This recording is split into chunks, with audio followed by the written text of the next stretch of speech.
Du dimanche dernier, nous avons eu deux textes de base, Jean 7, je crois bien, Amen, 33 à 39, sinon 37 à 39, et aussi Luc 5, 33 à 39. Dans Jean, Jésus disait que celui qui a soif, qu'il vienne et qu'il le boive. Et donc je parle de la soif spirituelle. C'est important d'avoir soif de Dieu, bien-aimé. Sinon notre vie serait monotone. On va vite s'enlacer et chercher ailleurs. Vous savez que nous avons des yeux et des oreilles qui aiment voir, écouter. Alléluia. On ne peut pas s'en passer. Mais notre esprit a besoin de Dieu. On n'écoute pas souvent la voix de l'esprit. Parce que nos regards, nos oreilles sont portées aux choses extérieures. Mais durant ce moment, prends le temps que ton esprit s'exprime. Qu'il y ait une soif réelle de Dieu. Et donc, dans Luc 5, il était question de la mentalité. Le jeûne dans ce testament n'est plus pareil que le jeûne d'aujourd'hui. Et si dans ce testament, c'était question des signes extérieurs, mais aujourd'hui, il est spirituel. C'est la tendance que nous avons, ou que tu as, qui va plaire au Seigneur durant ce jeûne. Et Jésus disait, lave-toi, parfume-toi, pour ne pas qu'à l'extérieur on sache que tu jeûnes. Mais de l'intérieur, Dieu seul sait et il voit que tu jeûnes. Et c'est pourquoi il est important que nous prenions quelques précautions. Amen. Juste pour vous dire que le jeûne n'est pas une exclusivité chrétienne. Toutes les religions jeûnent. Alléluia. Les sorciers, les magiciens, tous jeûnent. Les chrétiens aussi jeûnent. Par contre, nous, on n'est pas des religieux. Je le dirais toujours, parce que parfois dans la tête, les gens pensent quand tu vas à l'église, dans certaines églises, ok, mais ici, on n'est pas des religieux. Alléluia. Même si apparemment, ça semble qu'on fasse la même chose, mais dans le fondement, dans l'essence, dans ce que nous représentons, ce que nous sommes réellement, il n'y a pas de religion. Je ne suis pas de religion chrétienne, ça n'existe pas, c'est faux. Amen. J'appartiens à Jésus, amen. J'ai la vie de Jésus, amen. Je suis un enfant de Dieu. Amen. Quand je viens dimanche, c'est pour glorifier le célébrer de Dieu pour son amour. Amen. Je ne remplis pas une fonction pour dire que je vais à l'église parce que non. C'est un témoignage que Jésus m'a sauvé. Et avec, je joins ma louange, mon adoration, et aussi dans la contribution de l'œuvre de Dieu. Car il a dit, allez et faites une nation des disciples. Il faut bien qu'on ait lieu de rassemblement. Alléluia. Les gens, quand ils parlent de l'église, ils ne comprennent pas que l'église, ce n'est pas un individu, mais c'est l'ensemble de ceux qui sont sauvés par grâce. Bon, laissons là dans le monde s'occuper de leur église. Chez nous, c'est vivant. Amen. Et donc, peu importe ce qu'ils font, mais pour que le jeûne soit bénéfique, pour que ton jeûne soit bénéfique, il faut que tu aies un esprit de dépendance vis-à-vis de Dieu. Et que tu fasses une sorte d'auto-nettoyage. Alléluia. Du côté, peut-être pas dans les 10 commandements, mais qui tient à la morale ou bien à ta moralité. Parce que les commandements sont saints, ce que Dieu veut que nous soyons. Et pour préparer ce jeûne, il nous faut une sorte d'auto-nettoyage. Nous connaissons nos faiblesses, mais aussi nous avons des forces. Amen. N'oubliez pas ça. Nous avons plein de défauts, moi le premier, mais on a aussi des qualités si on regarde bien. Alléluia. Non? Regardez entre vous. Vous avez des qualités? Le monde met souvent en valeur ce qu'il... Voilà. Mais nous mettons en valeur Jésus. Moi j'ai... Non. Jésus a. Alléluia. Jésus est. Si je le fais, c'est parce que le Seigneur est en moi. Je mets toujours Jésus devant. Mais le monde va dire, toi, je. Non. Nous, on met le Seigneur devant. Et donc, Je disais qu'il faut une sorte d'auto-nettoyage, une toilette morale. Parce que on va rentrer en jeûne, mais c'est inutile d'aller dans le jeûne avec ce comportement, cette attitude qui ne plaît pas au Seigneur. C'est pour ça qu'on avait dit dans Luc 5, il faut avoir une nouvelle mentalité. C'est pas seulement pour ces 21 jours, mais que ce soit comme un élan pour plus tard, pour ton futur, pour la continuité. Dans Ésaïe 58, déjà Dieu nous montre comment devait être le jeûne. Ésaïe 58, on ne va pas tout lire. Vous remarquez que c'est ce que vraiment le Seigneur attend. Au verset 2, Dieu dit que nous voulons, où les gens cherchent Dieu sans reformer leur voix. Déjà, ça ne marche pas. Ils veulent entendre, ils veulent que Dieu parle, mais ça ne va pas parce que leur attitude ne confesse pas la seigneurie de Dieu. Ils font parce que Dieu attend d'eux. Mais ils désirent que Dieu parle. Non, Dieu n'est pas un féticheur. Ou Dieu n'est pas un pharmacien. Alléluia. Tu vas sur la pharmacie, tu as des médicaments. Tu vas chez un féticheur, tu vas donner l'argent et tu vas dire ce que tu veux. Mais Dieu veut d'abord que tu sois saint. Dieu veut que tu sois pur.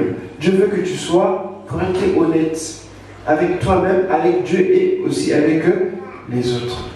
Et ça, on ne te demandera pas ça. Mais il n'y a que chez Dieu que tu trouveras ça. Et les gens disent, verset 3, que nous sert de jeûner si tu ne le vois pas, de montrer notre âme si tu n'y as point égard. C'est vrai que ne pas manger, ne pas boire, ça fait souffler le corps. Et en retour, on attend que Dieu parle. Mais ce mot, Dieu ne parlait pas. Il se demandait pourquoi, alors que tu avais bien dit qu'on doit s'humilier. Mais on le fait, pourquoi tu ne parles pas? Mais la raison est là. Il dit, voici, vous jeûnez, vous, pour disputer et vous quereller, pour frapper méchamment du poing, vous ne jeûnez pas comme le veut ce jour. Parce que votre voix, pour que votre voix soit entendue en haut. Donc, l'une des raisons du jeûne, c'est que Dieu nous entend. Dieu nous entend toujours. Mais c'est que dans ce moment-là, il y a une promiscuité qui se fait. Il y a une soif de Dieu qui est générée. Alléluia. À la place de manger, de boire, de faire des choses, mais tu as besoin de demeurer dans cette présence. Quelqu'un le sent? Amen. Alléluia. Amen. Nous sommes habitués à demander. Mais parfois aussi, il est bien de contempler simplement le Seigneur. Alléluia. De l'adorer. De prendre du temps. Parfois, c'est important de faire une petite pause un peu sur tout ce... C'est facile de demander.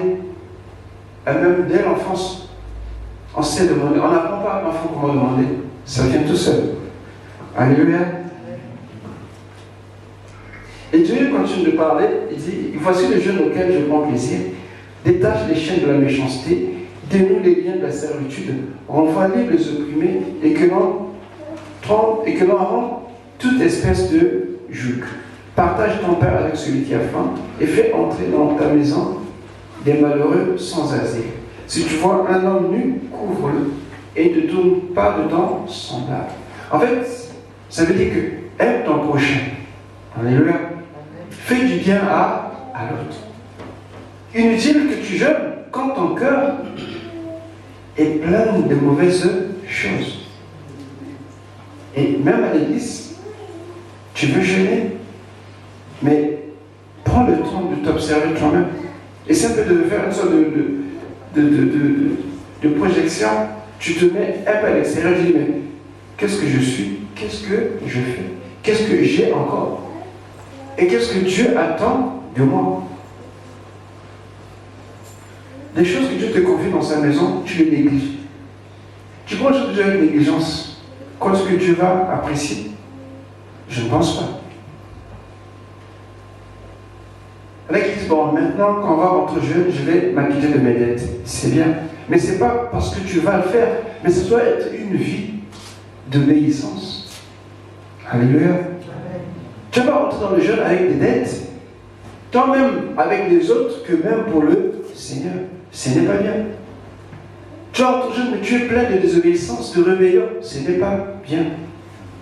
Tu peux faire des choses. Dieu t'a dit certaines choses que tu peux faire dans l'église, mais tu ne le fais pas. Mais c'est toi que Dieu a choisi. C'est toi que Dieu a ordonné de le faire, mais tu ne le fais pas. C'est la désobéissance. Ou la négligence. Ou tu fais semblant, je ne savais pas. Mais alors que tu sais très bien. Il y a des petites habitudes que nous avons, que nous traînons, qui sont devenues comme pour nous des péchés mignons. Et on veut aller au jeûne avec ça. Mais non, ça ne marchera pas. J'aimerais que durant ce jeûne, que Dieu entende ta voix. Et que ce jeûne, que ce soit un jeûne qui te sera favorable. Alors, une introspection, regarde, qu'est-ce que tu peux faire que tu ne veux pas faire? Il y a beaucoup de choses. Je ne vais pas toutes les citer, mais chacun sait exactement ce que Dieu a mis dans son cœur. L'Église, comme les autres, c'est toi, c'est moi. Nous sommes tous concernés. Et si on est qui dit que bon, ça c'est pour les autres, moi je ne fais pas. Quand j'allais en jeûne bien-aimé, je crois que ça va un peu grincer. Ça ne sera pas tout à fait ce que Dieu attend. C'est un moment où tu dois vraiment te dépouiller. Tu dois te débarrasser. Certaines choses qui te pèsent. Parce que quand ces choses-là ne sont pas traitées, ce sera difficile que tu passes un bon jeûne. Ce serait comme une sorte de privation. Tu vas te punir, tu vas faire une grève de la faim inutile. Alléluia. Et donc, je vais prendre un texte, quelqu'un qui a fait l'expérience de la soif spirituelle. Juge 5, pardon, Juge 15, Juge chapitre 15, qui était là jeudi. Amen. On a parlé de quoi? De qui? Samson. Amen. On le connaît, Samson de ceci. Amen. Vous savez que même quand quelqu'un fait parfois des choses qui peuvent paraître... mais quand cette personne-là est choisie, élue de Dieu, Dieu saura en tirer, même là où les gens voient le mal, Dieu saura en tirer le bien. Pour sa gloire. Amen. Alléluia. C'est vrai que parfois nous mettons un peu à l'étroit. Parce que nous croyons que Dieu a des préférences. Non, devant le Seigneur, nous sommes pareils. Nous avons tous été sauvés par grâce, par l'œuvre de la croix. Et Dieu a mis nous des talents. Que si tu ne te manifestes pas, eh bien personne ne le fera à ta place. Parce que la vie de Samson, quand on voit bien, il devait pas faire ce qu'il a fait. Mais malgré ça, Dieu a su tirer le meilleur de Samson. Alléluia. Et il a fait une expérience qui va nous enseigner ce matin. On va essayer de puiser dans ce que Samson a vécu. La soif spirituelle. Genèse chapitre 15. Pardon, Juge, merci. Juge chapitre 15, c'est bien ça. On va prendre à partir du verset...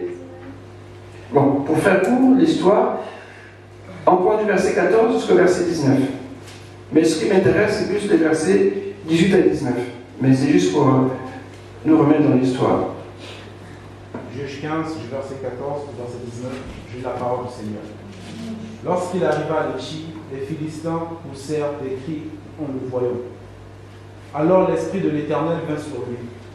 Les cordes qu'il avait au bras devinrent pareilles à du lin brûlé par le feu, et ses liens tombèrent de ses mains. Il trouva une mâchoire d'âne fraîche, tendit la main pour la prendre et tua 1000 hommes avec elle. Samson dit alors, avec une mâchoire d'âne, j'ai fait un tas, 2 tas. Avec une mâchoire d'âne, j'ai tué 1000 hommes.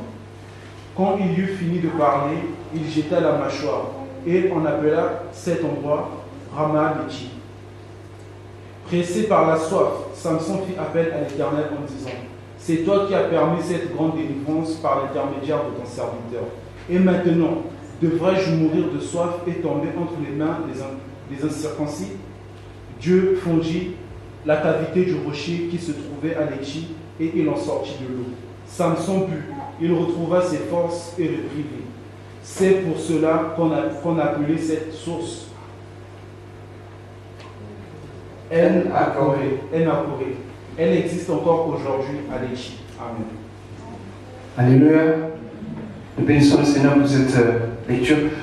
Ce qui est important ici à souligner, c'est l'étude de Samson. Remarquez qu'il vient d'une grande bataille. Avec une mâchoire là, il a pu tuer 1000 hommes. C'est incroyable. Alléluia. C'est vraiment incroyable. Mais ne le faites pas. Parce que c'est parce que Dieu nous recommande. Amen. Samson vient d'accomplir un exploit. Et cela a demandé beaucoup d'énergie. Et quand on dépense autant d'énergie, à la fin, on est fatigué. On est épuisé. Et souvent, à ce moment-là, qu'est-ce qu'on veut? D'abord, soit se reposer, ou chercher à se relever. Alléluia. Prendre un petit temps de repos pour repartir. Le verset 18, ce qui m'intéresse, pressé par la soif, il invoqua l'Éternel. Alléluia.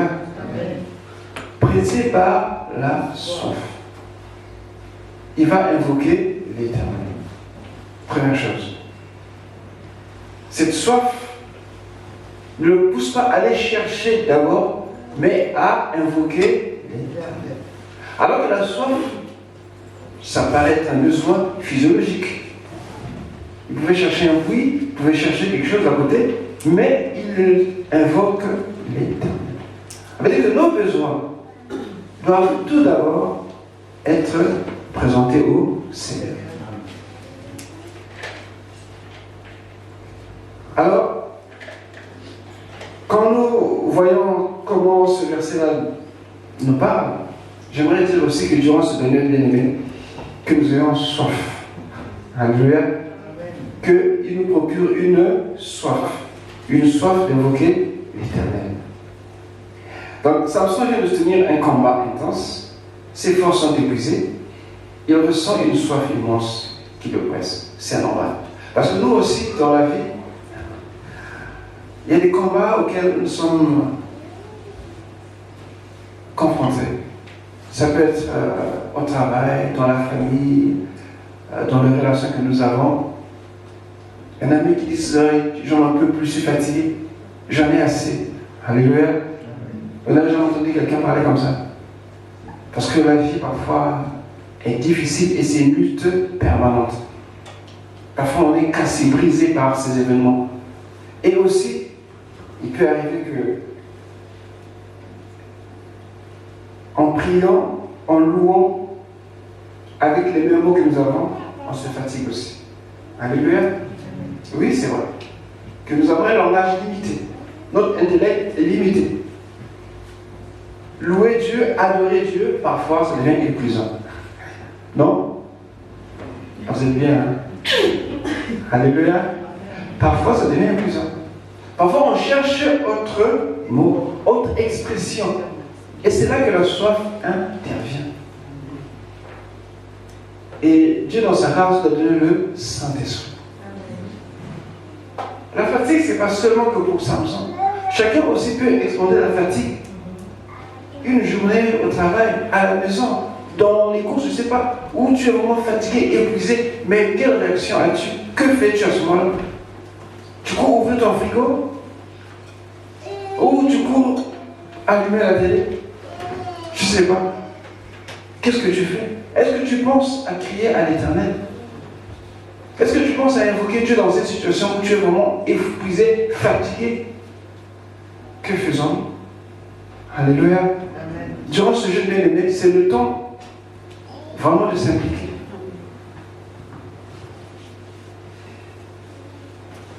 C'est bien de louer Dieu, c'est bien, mais parfois vous voyez que c'est le même mot. Parfois on vit d'un cantique nouveau. Mais comment l'obtenir si Dieu ne te l'inspire pas? Et comment tu vas t'inspirer? Tu n'as pas soif de Dieu. Maintenant, là, on a beaucoup de musiciens. Alléluia. On a beaucoup de musiciens. Tout ce que tu veux, tu les as. Mais seulement, est-ce que vraiment ça étanche la soif spirituelle? Ou bien c'est que pour les sens de la chair, nos émotions, nos sentiments? Vous savez qu'il y a des cantiques qui nous rappellent le beau vieux temps. Amen. Ou parfois même un son qu'on a entendu il y a longtemps. Bien sûr, merci. Nostalgie, bien sûr, c'est peut-être mauvais, ça peut peut-être faire du bien. Mais est-ce que Dieu est satisfait? Voilà, avoir soif, il va invoquer. Et le verset 18, toujours,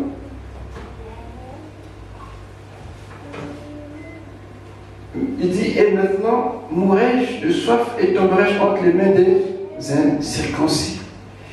Et c'est là que Salomon va connaître quelque chose de, Samson va quelque chose de merveilleux. Qu'est-ce que Dieu va faire? Alléluia. Dieu va fendre les roches. Rappelez-vous d'une chose. Quand nous invoquons Dieu, comment on le fait? Jean 16, 23, 24. Jean 16, 23, 24.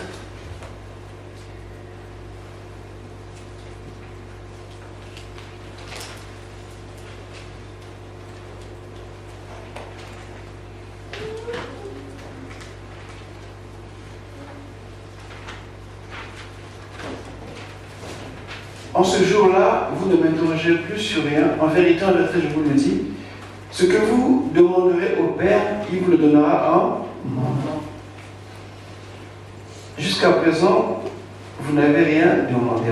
Demandez et vous recevrez afin que votre joie soit parfaite. J'aime bien cette parole. Ici, ce que nous comprenons, c'est que nos demandes sont liées à nos besoins. C'est naturel, c'est normal. Parfois, Dieu va au-delà de nos demandes. Et parfois, on est surtout, parfois, on ne s'attend pas. Et on peut être aussi découragé parce que ce n'est pas ce que nous voulons. Mais Dieu sait ce que nous voulons et ce qu'il va nous donner. Et ici, quand il dit demander, il y a toujours un besoin derrière. Il y a une soif. Mais la personnalité ici, c'est qu'il dit demandez, vous recevez. Non, tu peux repartir le verset 23. Voilà. Je vous le dis, ce que vous demanderez au Père, il vous donnera en. Rappelez-vous la prière, c'est pour ça que Jésus dit, non, la prière dominicale, il dit Père, que ton nom soit sanctifié, que ton règne vienne, que ta volonté. Voilà, tout s'en connaît. Ok. Les gens priaient comme ça. Et Jésus a fait court pour les disciples. Mais ici, il y a une donnée qui rentre en compte. Une révolution, si vous voulez. Ça ne s'est jamais posé comme ça auparavant. De prier au nom de Jésus. Jamais en Israël, les gens ne priaient comme ça. C'est une nouveauté qui va rentrer. C'est ce que les disciples étaient surpris.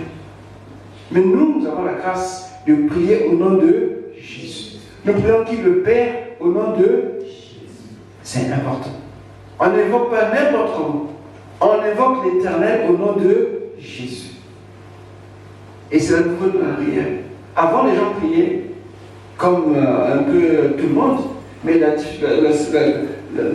différence c'est qu'ici, c'est une précision. Demander au Père en mon nom. C'est très important. Quelle que soit la prière, elle doit se faire au nom de Jésus. Parce que c'est lui qui a ouvert les cieux. C'est lui qui a envoyé le Saint-Esprit. Et c'est par lui que nos prières sont exaucées. Amen. C'est toujours important. C'est pas prier au nom de grand-père ou grand-mère, autant tout entier ou tonton. Non. Ou bien saint ou saint, je ne sais pas qui. Non. C'est au nom de Jésus. Et c'est la nouveauté que nous voyons dans Jean 16, 23 à 24. Et Dieu va fendre. C'est vrai que Samson n'a pas prié comme ça, mais c'est l'image que nous pouvons voir dans l'expérience que Samson a vécue. Parce que pour lui, on s'en reste encore que des images, plus ou moins claires. Mais nous devons comprendre la parole de Dieu. Et que quand Dieu fend le rocher, il est dur. C'est un bloc de cailloux, dur, compact. Donc fendre le rocher, ça veut dire qu'il y a une force qui est passée par là, qui a brisé ce caillou. Ça vous rappelle quoi? La croix. C'était une image de la croix. Parce que quand le rocher est fendu, l'eau jaillit. C'est à la croix, quand Jésus est mort, qu'il a donné la vie à tous ceux qui croient. Nous recevons la vie. Et Dieu a dit à Moïse, la première fois, frappe le rocher. Amen. Et il a fait. L'eau est sortie. Deuxième fois, il dit, parle. Parce qu'on ne frappe pas deux fois. Christ ne peut pas mourir deux fois. Et c'est là l'erreur que Moïse avait commis. Il ne fallait pas frapper, il fallait parler. Et c'est des images qui nous parlent que la vie abondance, la soif de Dieu nous vient en invoquant le Père au nom de Jésus. Et nous recevons justement cette eau qui nous rafraîchit, le Saint-Esprit. C'est vrai qu'au temps de Jésus, il n'était pas encore glorifié, ça ne se faisait pas. Mais aujourd'hui, le Saint-Esprit est donné à tous ceux qui croient, tous ceux qui aspirent, tous ceux qui invoquent. Il n'est pas donné que pour certaines personnes. Non, tout le monde est appelé à parler en langue. Tout le monde est appelé à prophétiser. C'est écrit, c'est pas moi, c'est écrit. Alléluia. En fait, la sorte de Dieu nous donne à expérimenter une autre dimension. Changer. Si tu étais à un niveau A, essaie d'aller au niveau B. Ainsi de suite.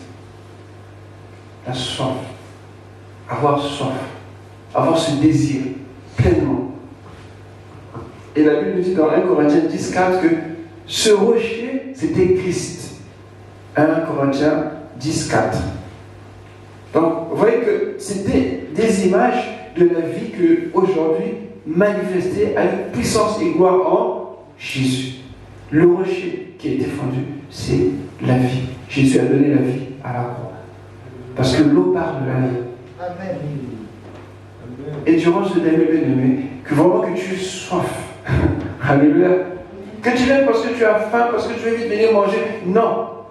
Prends ce temps. Prends ce temps de faire une sorte de nettoyage de toi-même. Sois à jour avec Dieu. Sois en règle avec Dieu. Ce que tu ne faisais pas, sois en règle. Je veux que ta voix soit entendue. Je veux que tu sortes jeune dans la joie. Que tu témoignes comme nous avons témoigné. Parce qu'on avait passé tant de jours dans la prière. Voilà ce que j'ai reçu. Voilà comment Dieu m'a fait grâce. Alléluia.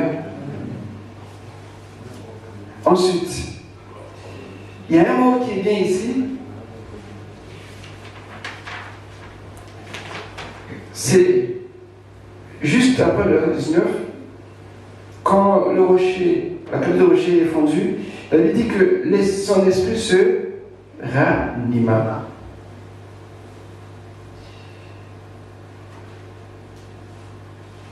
Ici, quand je vois le texte en hébreu, la signification du mot ranimé ici, il y a pratiquement presque 5, ça veut dire la même chose, mais plus on avance, plus il y a une certaine profondeur. Regardez. L'esprit se ranima, ou il reprit vie, veut dire vivre, premièrement. Il veut aussi dire retrouver la vie. Encore, être guéri, sortir de la maladie. Tout ça, c'est ce mot qui parle de ranima. Ensuite, sortir du découragement, sortir de la faiblesse. En un mot, ressusciter. Alléluia. Amen. Parce que le Saint-Esprit apporte la vie. On était morts, mais Dieu nous a donné la vie. C'est l'expérience que Samson a vécue. Il dit, je vais mourir. Mais non. Dieu a fendu le rocher. L'eau est sortie, la bu et son esprit se ranima. Il reprit vie. Que ce jeune, tu reprennes vie. Dans ce dernier, que tu reprennes vie. Le Seigneur va restaurer. Il va ramener une autre dimension.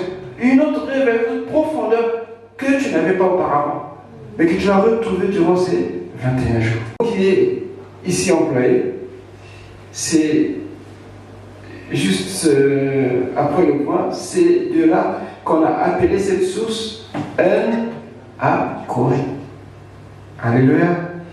Elle existe encore aujourd'hui à Lichi. Je vais parler par exemple avec Simon.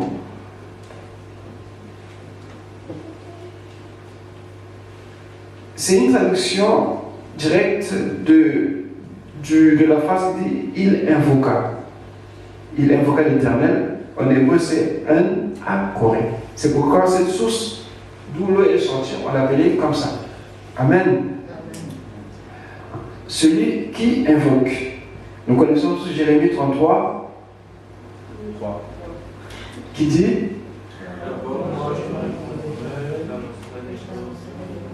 Alléluia. Les chrétiens aiment bien ça. Surtout quand ils sont tourmentés, surtout quand ils sont dans des attaques bizarres, ils veulent savoir. Alléluia.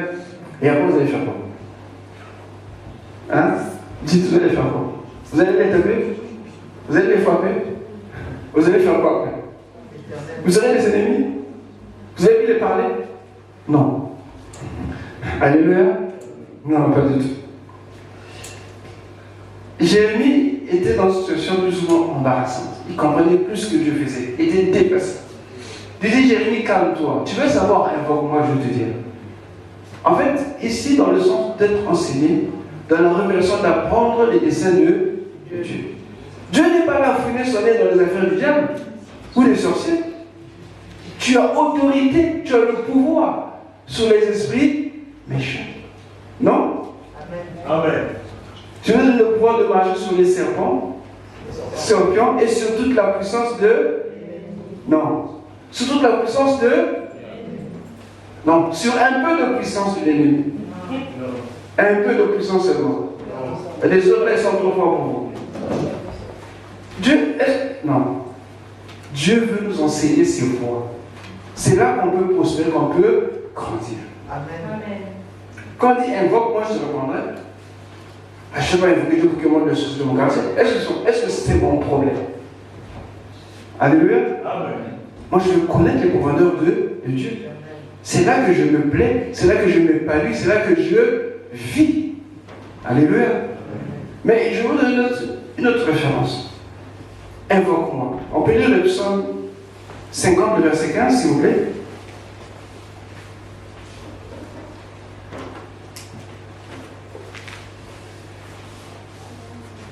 Ici, je pense que c'est plus parlant. Ici, on l'utilise pas trop. Peut-être parce qu'on ne le sait pas, mais ça existe. Psaume 50, le verset 15. Qu'est-ce qu'on dit là?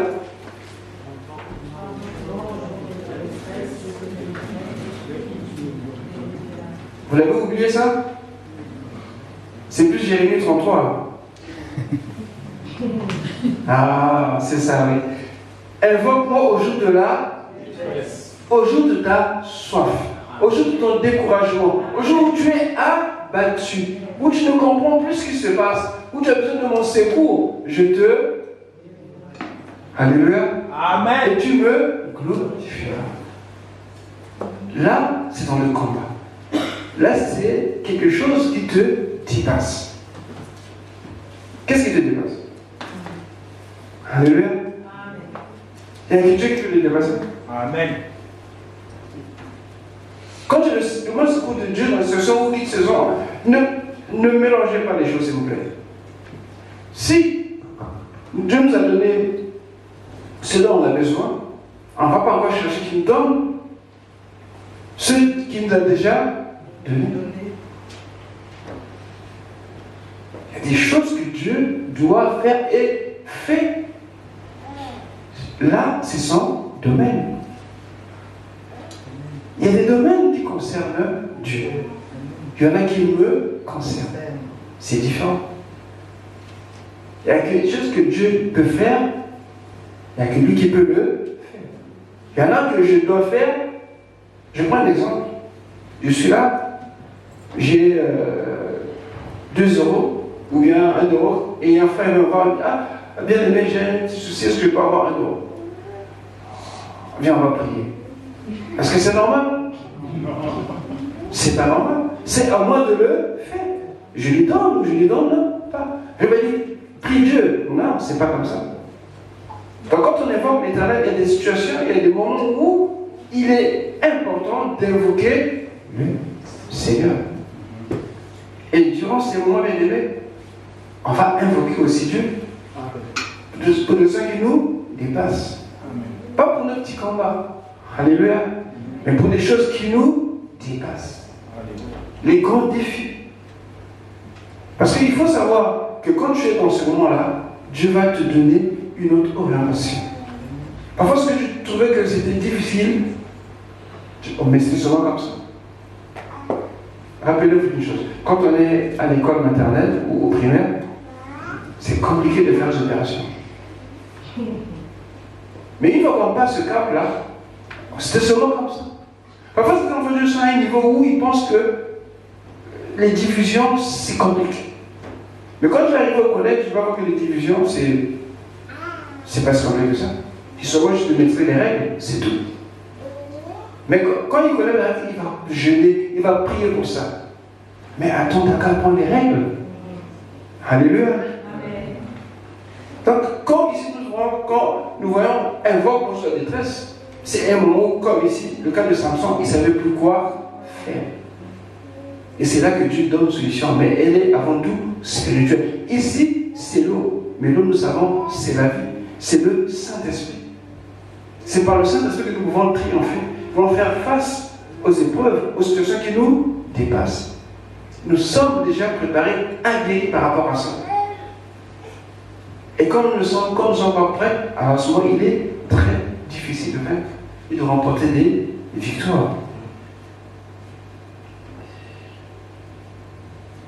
Et toujours, sous cette dernière partie qui est intéressante, on dit qu'elle existe encore aujourd'hui à Léchi. Je regardais toujours ces mots et je trouvais ça intéressant de savoir que Léchi, alléluia, qui veut dire en hébreu joue ou mâchoire, parce qu'il avait une mâchoire d'âne, vous vous rappelez, pour tuer le Philistin. Mais la racine de ce mot, ça va vous étonner, vient d'un mot qui veut dire doux. Alléluia. Ça paraît bizarre quand même. Hein? Ce qui est doux. Wow.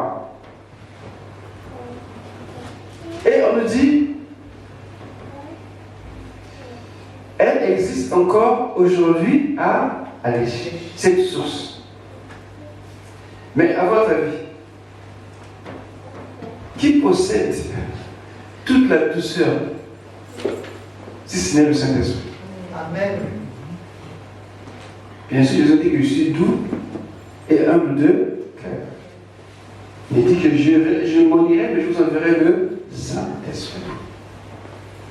Et donc, il est à même de t'apaiser, il est à même de te ranimer, il est à même de te fortifier, avec toute la douceur que cela implique.